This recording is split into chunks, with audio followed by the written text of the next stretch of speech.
हरिओम. श्री विष्णू सहस्रनाम. श्रीराम कोल्हटकर यांनी केलेले निरूपण. शिव हा मंगलदायक, कल्याण करणारा असा या नामाचा सरळ सोपा अर्थ. मुळात भगवान शंकर आणि भगवान विष्णू यांच्यात भेद नाहीच. एकाच चैतन्य शक्तीची मानवाने दोन रूपे कल्पिली आहेत आणि सृष्टीमधील स्थिती व लय या कामाचीही विभागणी करून टाकली.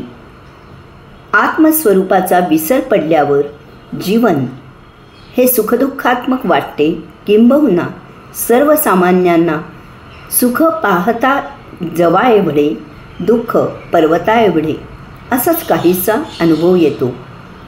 या उलट सर्व संत हे आत्मसाक्षात्कारी असल्याने परमेश्वराचे आनंदमय स्वरूपच त्यांच्या अनुभवास येते आणि तुकोबांसारखे संत आनंदाचे डोही आनंद तरंग असे म्हणून जातात. भगवंत कल्याण करणारा, मंगल करणारा आहे असे आपण जेव्हा म्हणतो तेव्हा दुष्टांना शासन करण्यापाठीमागे त्या दुष्टाचे भविष्यात कल्याण व्हावे, वेडीवाकडी वाटचाल भविष्यात त्याने करू नये अशीच त्याची भूमिका असते. जेव्हा दुष्टांना शासन घडते तेव्हा या शासनामागे सज्जनांचे संरक्षणही अनायासे घडते. Law is the foundation of universe असे म्हणतात. हे जे परमेश्वराच्या राज्यातील कायदे कानून आहेत ते त्रिकालाबाधित आहेत. मानवी जीवन व्यवहारात कालमानानुसार कायदे कानून बदलतात. रस्त्याच्या दोन्ही बाजूंनी चालू असणारी रहदारी अचानक एके दिवशी वन वे ट्रॅफिक होते.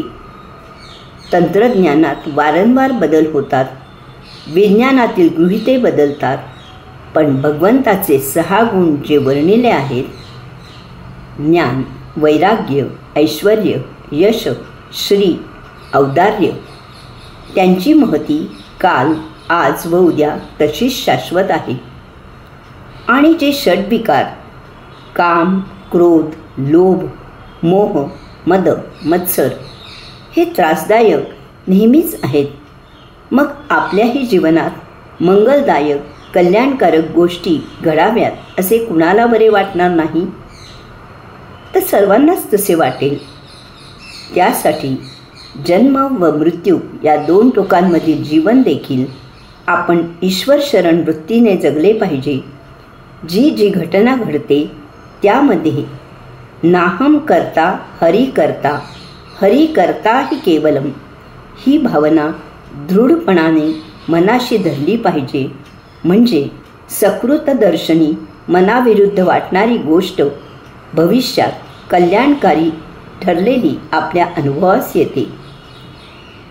मुलाखतीमध्ये नापास झालेले आपले माजी राष्ट्रपती भविष्यात एक ख्यातनाम वैज्ञानिक झाले.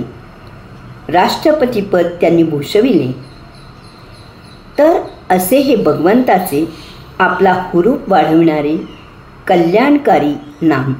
हरिओम.